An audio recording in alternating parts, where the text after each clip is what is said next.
오늘 말씀은 기다림과 마중이라는 제목으로 조용히 전도사님께서 말씀을 전해 주실 때 큰 은혜 받으시기를 바랍니다.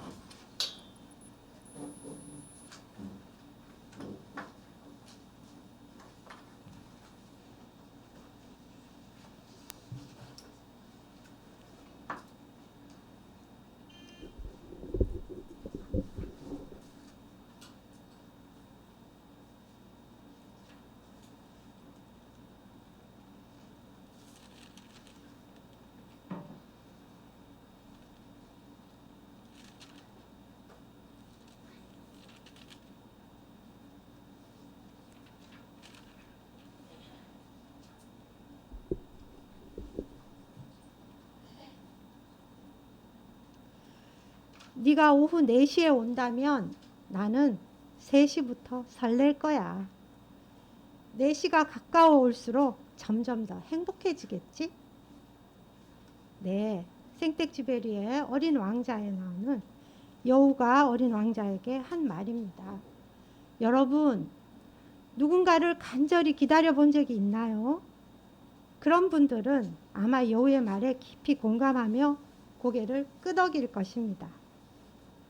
여러분에게 기다림은 어떤 의미인가요? 누구를 또 왜 기다리시나요? 오늘은 대림절 둘째 주일로 함께 지키는 날입니다. 대림절은 예수 그리스도의 탄생과 다시 오심을 기다리는 절기입니다. 예수께서 이 땅에 오심을 밝히 전하는 기간이며 성육신하여 오신 예수님을 기쁨과 간절함으로 우리 안에 모시는 일입니다. 또한 메시아의 오심을 대망하던 그 옛날 이스라엘 백성의 심정으로 우리 또한 오실 예수님을 온전히 맞기 위해 각자가 참회와 순종을 통해 자신을 돌아보는 기간이기도 합니다.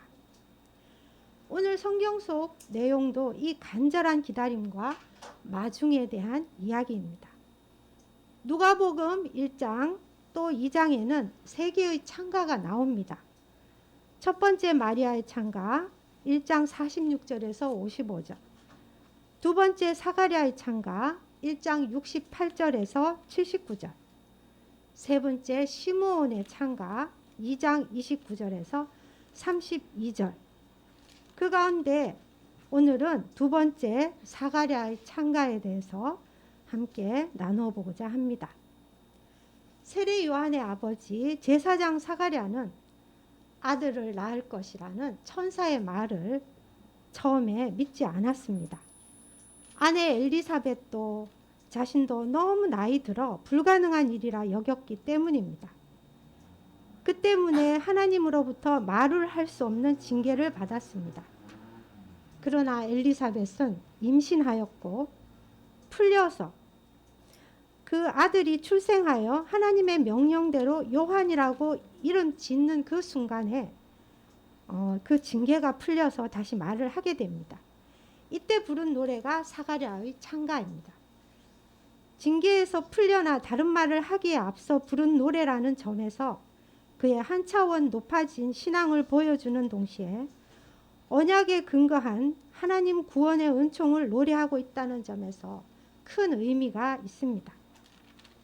사가랴의 창가는 크게 두 부분으로 나누어지는데, 첫째 부분은 아브라함에게 언약하신 바를 기억하여 이스라엘 백성들이 기다리던 메시아를 보내사 구원을 베풀어 주심을 찬양하는 내용이고, 두 번째 부분은 새로 태어난 아이의 사명, 즉 메시아의 길을 예비하는 자로서, 마중하는 자로서 요한의 역할을 예언하는 내용입니다.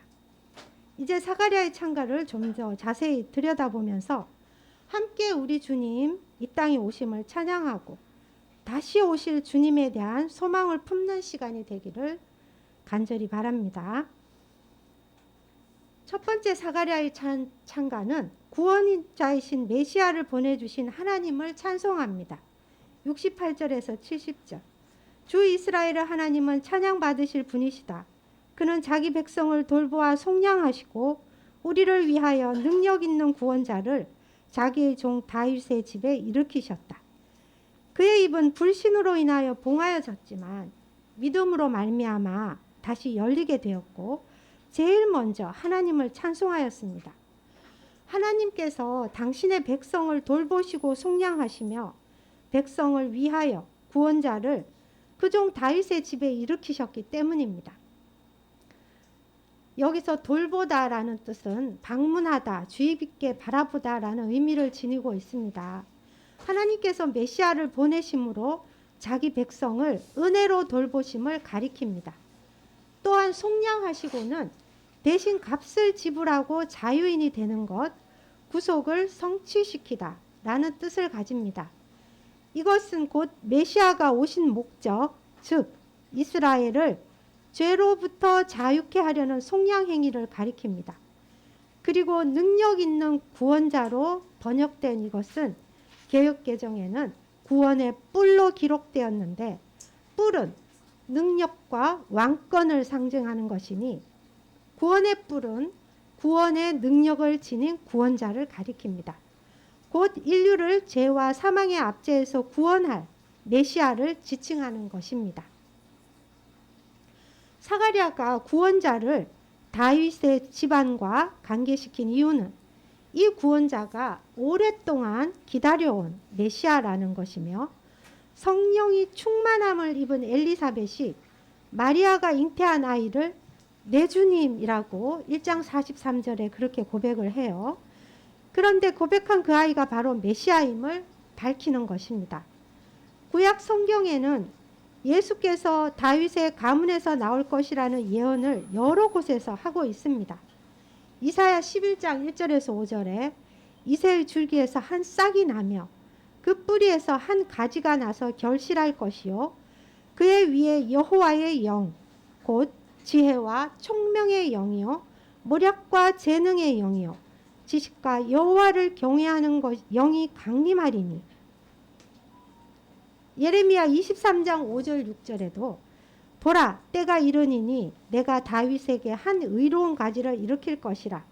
그가 왕이 되어 지혜롭게 다스리며 세상에서 정의와 공의를 행할 것이며 그의 날에 유다는 구원을 받겠고 이스라엘은 평안히 살 것이며 그의 이름은 여호와 우리의 공이라 일컬음을 받으리라. 유다 지파의 보아스, 오벳, 이새, 다윗의 계보가 아버지 요셉까지 이어져 그리스도이신 예수님이 탄생하십니다. 이처럼 예수님은 구약 성경이 오랫동안 예언한 메시아 예언의 성취이며 스스로 구원의 완성인 복음이 되신 것입니다. 복음은 이렇게 인간이 하나님을 찾는 것이 아니라 하나님께서 인간에게 찾아오신 것입니다. 즉 하나님이신 예수 그리스도께서 친히 세상의 죄악을 담당하러 이 땅에 우리에게 오신 것입니다. 그러므로 우리도 이 같은 하나님 구원의 은혜를 찬송함이 마땅합니다. 여러분, 우리가 만약 사가랴였다면 무엇부터 찬송했을까요? 오랫동안 아기를 못 가진 부부가 아기를 가졌어요. 어쩌면 엘리사벳이 아들을 출생한 기쁨, 그리고 자신의 아들이 메시아의 선구자가 되는 것을 먼저 찬송했을 것입니다. 하지만 사가랴는 자신의 가정에 베푸신 그 은혜보다 이스라엘을 구원하시려는 하나님의 은혜를 먼저 찬송했습니다. 우리가 사는 동안 물론 슬픔과 아픔도 있지만 기쁘게 찬송할 일도 많습니다.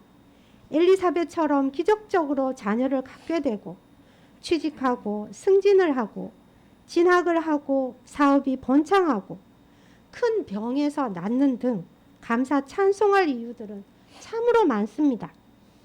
그러나 그와 같은 찬송은 영원한 것이 못 됩니다. 그런 감사의 조건이 없거나 끊어지게 되면 바로 찬송이 멈추게 되니까요. 어떤 처지에 있든지 그리스도의 속죄 은혜를 찬송의 제목으로 삼으십시오. 그러면 새로운 기쁨과 소망을 하나님께로부터 얻게 될 것입니다. 우리의 영혼을 늘 기쁘게 하는 찬양의 제목은 예수 그리스도의 대속과 하나님 구원의 은혜뿐입니다. 그 은혜에 대한 찬송이 진정 의미 있는 찬송입니다. 두 번째 사가랴의 찬가는 그리스도께서 주시는 구원의 언약을 성결과 의로서 기다렸습니다. 우리를 원수들에게서 구원하시고 우리를 미워하는 모든 사람들의 손에서 건져내셨다. 주님께서 우리 조상에게 자비를 베푸시고 자기의 거룩한 언약을 기억하셨다. 그 구원은 먼저 원수들의 악으로부터의 구원입니다. 즉 죄로부터의 구원이며 타락과 시험으로 우리에게 왕노릇하려는 사단의 권세로부터의 구원입니다. 하나님께서는 그리스도의 구속 사역을 통하여 당신의 은총을 회복시키고자 하셨습니다. 73절 이것은 주님께서 우리에게 주시려고 우리 조상 아브라함에게 하신 맹세이니 즉 아브라함과 맺으신 언약 창세기 12장 2절입니다. 여호와께서 아브라함에게 이르시되 너는 너의 고향과 친척과 아버지의 집을 떠나 내가 네게 보여줄 땅으로 가라. 내가 너로 큰 민족을 이루고 내게 복을 주어 내 이름을 창대하게 하리니 너는 복이 될지라. 라는 그 약속을 기억하고 지키심으로 하나님의 신의를 입증하신 것입니다. 생각해보면 아브라함과 사라만큼 기다림을 믿고 실천한 사람이 있을까요? 오직 약속을 믿고 자신의 터전을 떠난 용기, 연로한 부부가 아들이 생겨 대대손손 하나님을 섬기는 민족을 이룰 것을 믿고 기다렸으니 불가능을 가능함으로 바꾸는 놀라운 은혜와 능력의 힘이 바로 이 기다림에 있었던 것입니다. 74절 75절 우리를 원수들의 손에서 건져주셔서 두려움 없이 주님을 섬기게 하시고 우리가 평생 동안 주님 앞에서 거룩하고 의롭게 살아가게 하셨다. 구원받은 자는 거룩하고 의롭게 곧 성결과 의로 두려움 없이 하나님을 섬깁니다. 두려움 없이라는 말은 이전에 종이 주인을 대할 때 감히 고개도 들지 못할 정도로 철저한 복종과 두려움으로 섬기던 것을 멈추라는 말입니다.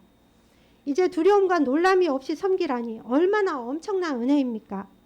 하나님은 우리가 원수들로부터 밀려오는 두려움과 놀람, 그 앞에서 죄인된 종으로서의 두려움과 놀람도 없게 하시고 온전한 마음으로 그를 섬기고 경배하게 하십니다.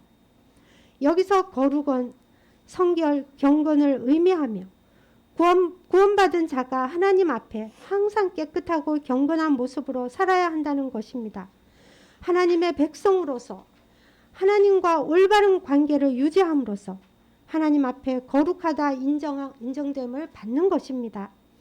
의는 구원받은 자가 다른 사람과의 관계에서 하나님의 뜻에 부합하고 하나님을 기쁘시게 하는 의로운 행위를 하는 것을 말합니다.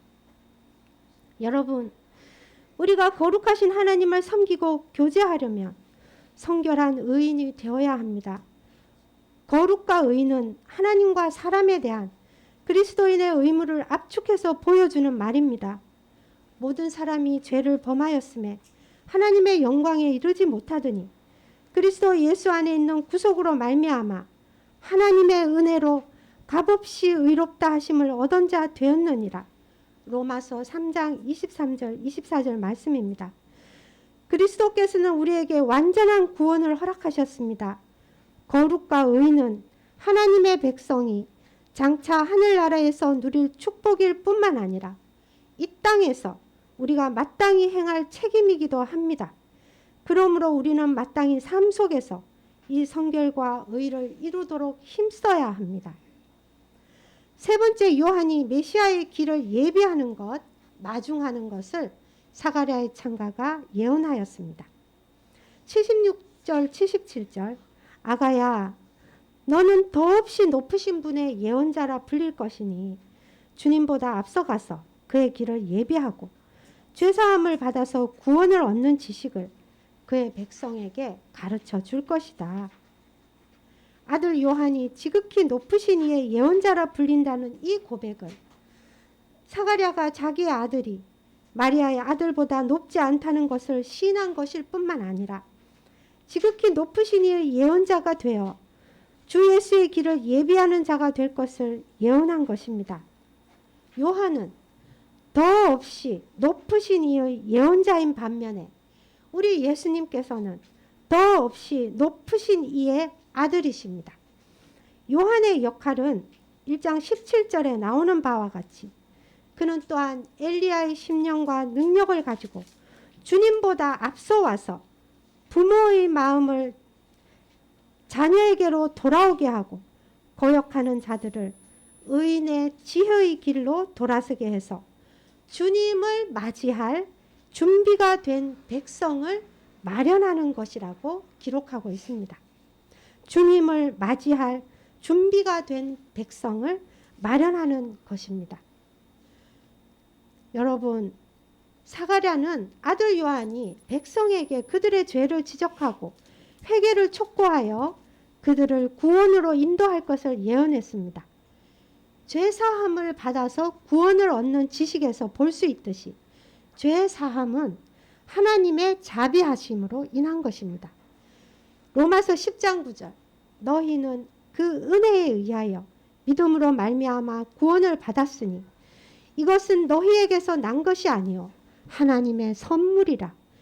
행위에서 난 것이 아니니 누구든지 자랑하지 못하게 함이라. 따라서 구원은 선행을 쌓음으로써 얻는 것이 아니라 오직 하나님의 은혜에 의해 믿음으로 말미암아 얻는 것입니다. 그리스도를 통한 구원은 우리를 죄의 속박과 올무로부터 자유롭게 합니다. 바로 세례 요한은 이 메시아를 통해 이루어질 죄사함과 구원에 대한 지식을 백성들에게 널리 알려주는 것이었습니다. 요한의 예비하는 일은 오실 주님을 마중하는 일이었습니다. 세례 요한은 아버지 사가랴 예언대로 예수께서 공적 사역을 시작하시기 전에 회개의 복음을 전파함으로써 바로 그리스도에 의해 선포될 영생의 복음을 준비하는 역할을 겸손히 잘 감당하였습니다. 여러분, 우리는 어떠합니까? 세례 요한이 주님의 길을 예비하고 마중하였던 우리도 다시 오실 주님을 마중하는 자입니다. 만약 우리 집에 귀한 손님이 오신다면 가만히 앉아서 기다리고만 있지는 않겠죠. 집안을 청소하고 음식 준비를 하고 손님 맞을 준비를 하잖아요. 또 문 앞까지 동구 밖까지 나가서 기다립니다. 코로나로 이 손님 맞이라는 말도 굉장히 낯설고 그래서 또 설레는 말이 되었어요. 마중은 오실 사람을 정확하게 알아보고 기다리는 것입니다. 귀한 손님은 버선발로 뛰쳐나가서 마중합니다. 마중은 바로 적극적인 기다림입니다. 세례 요한은 바로 오실 메시아를 증거하며 백성들에게 회개를 촉구했던 우리 역시 우리의 죄를 위하여 이 땅에 오셔서 십자가에 돌아가신 메시아 곧 예수 그리스도를 세상에 전할 책임이 있습니다. 세례 요한이 선지자로서 하나님의 심판을 전하며 회개를 촉구했던 하나님의 자녀인 우리는 주의 사랑을 세상에 전하고 행합니다. 세례 요한이 주님의 초림을 예비하였던 우리는 다시 오실 주님의 그 재림을 예비하고 증거해야 합니다. 요한은 지극히 높으신 이의 선지자로 그리스도를 사람들에게 알리고 예수님 생전에 그가 구주이심을 증거하였습니다. 우리도 온전한 주의 구원의 진리를 전해야 하는 증인의 삶을 살아야 합니다. 그것이 마땅한 우리의 본분입니다. 네 번째 사가랴의 창가는 메시아가 사람들에게 하실 구원을 예언하고 찬송하였습니다. 78, 79절 이것은 우리 하나님의 자비로운 심정에서 오는 것이다. 그는 해를 하늘 높이 뜨게 하셔서 어둠 속과 죽음의 그늘 아래에 앉아있는 사람들에게 빛을 비추게 하시고 우리의 발을 평화의 길로 인도하실 것이다. 개역개정에는 돋는 해라는 그런 번역으로 나와 있습니다. 돋는 해는 메시아이시며 평화의 주님이십니다. 성경은 특히 메시아의 오심과 관련해서 떠오른다, 솟아오른다 라는 그런 표상을 사용해서 하나님이 자기 백성을 회복시키는 일을 표현하고 있습니다. 해돋이를 가보신 분이 혹시 여기 많이 계실 것입니다. 저도 여러 번 했지만 몇 번 성공하지가 않고 딱 한 번 정말 성공한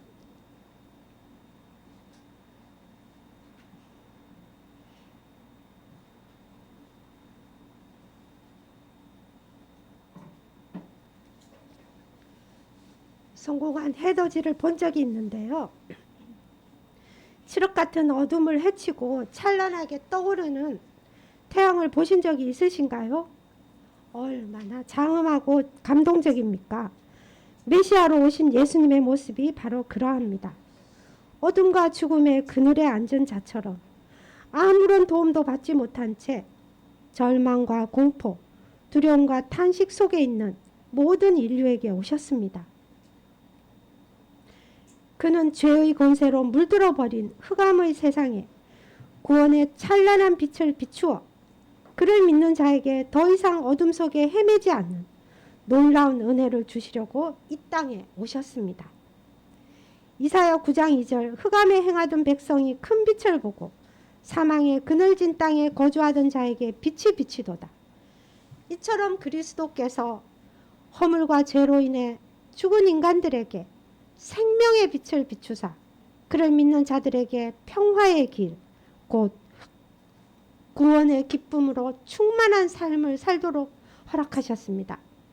이제 그리스도가 비추는 밝은 빛 안에서는 걱정과 불안 대신에 평화와 행복만이 있을 뿐입니다.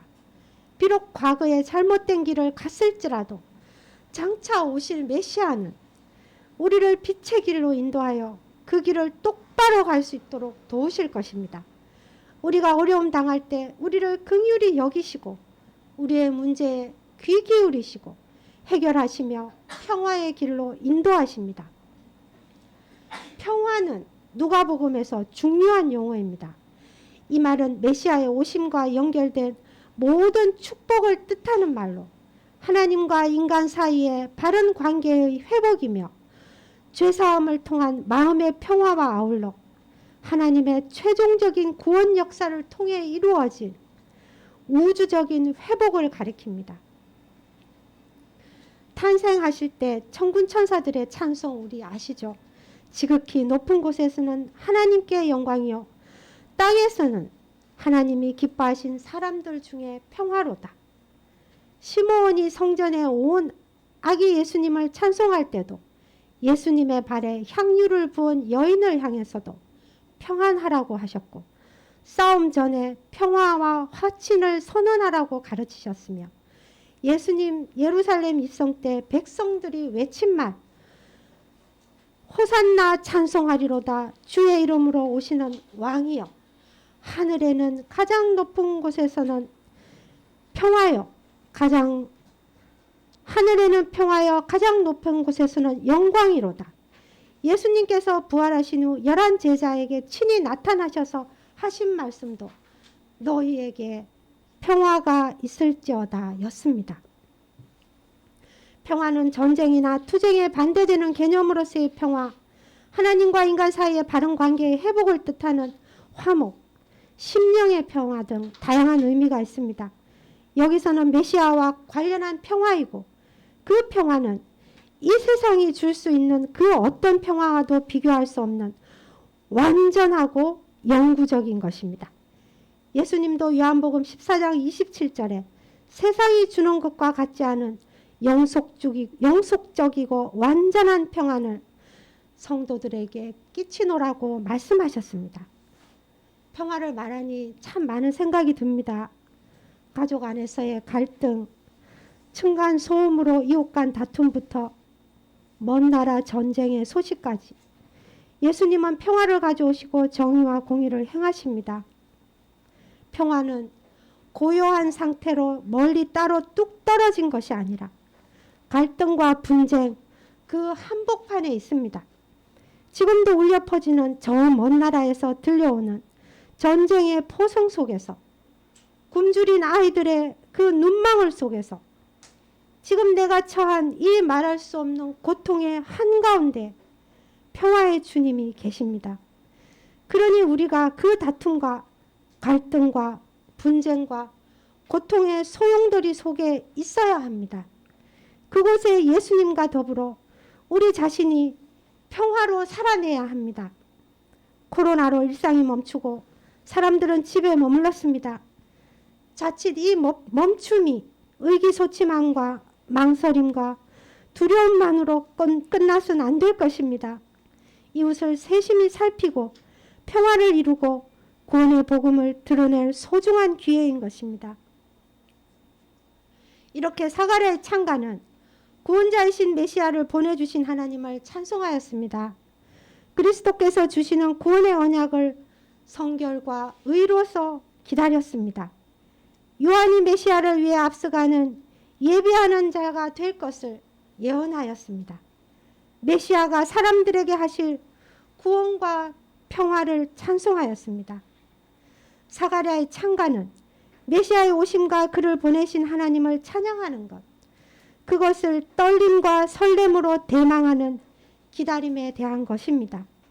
또한 사가랴의 창가는 기다리는 것뿐 아니라 적극적으로 맞으러 나아가는 신앙의 노래입니다. 우리도 사가랴와 같은 마음으로 예수 그리스도께서 이 땅에 오셨음을 기뻐하고 다시 오실 그날을 설렘과 떨림으로 함께 맞이합시다. 처음 오신 자리에서 다시 오심을 기다리는 시간, 다시 오시겠다고 약속하신 새로운 하나님 나라를 갈망합니다. 가만히 앉아서 그저 기다리는 것이 아니라 우리도 동시에 나아가는 시간, 이 세상의 끝에서 새로운 세상을 소망하는 것, 삶의 자리에서 적극적으로 기쁨으로 주님을 맞이합시다.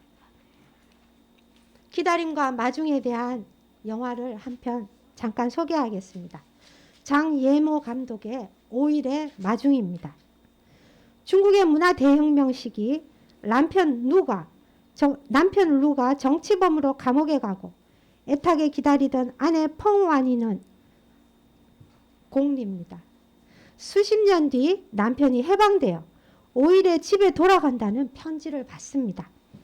드디어 그토록 오랜 시간 동안 기다리던 남편이 돌아왔는데 시민성 기억 장애에 걸린 아내는 돌아온 남편을 알아보지 못하고 여전히 매달 5일이 되면 수십 년 전 두 사람이 만나기로 했던 그 장소 기차역에 나가서 하염없이 기다리고 있어 안타까움을 주고 있습니다.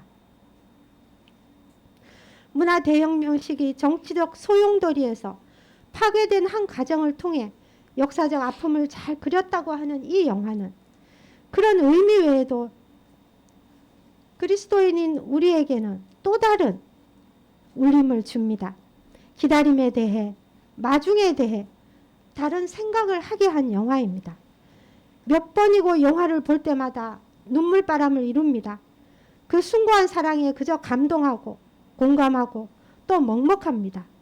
하지만 아무리 남편을 기억하고 기다려도 정작 돌아온 남편을 제대로 알아보지 못하다니, 마중하지 못하다니, 그 기다림이, 그 마중이 너무 마음이 아픈 것이죠. 사랑하는 사람을 바로 곁에 두고도 함께 울 수도 웃을 수도 만질 수도 마음을 나눌 수도 없는 사람, 그런 아내를 바라보는 남편의 그 슬픈 눈빛을 잊을 수가 없습니다. 네, 여러분, 그런 것입니다. 예수 그리스도를 향한 우리의 사랑과 기다림이 이런 슬픈 사랑과 가슴 아픈 기다림이 되지 않기를 바랍니다. 말씀을 맺습니다. 대림절은 기다림의 시간입니다. 우리 그리스도인만큼 기다림과 밀접하게 연결된 사람도 없죠.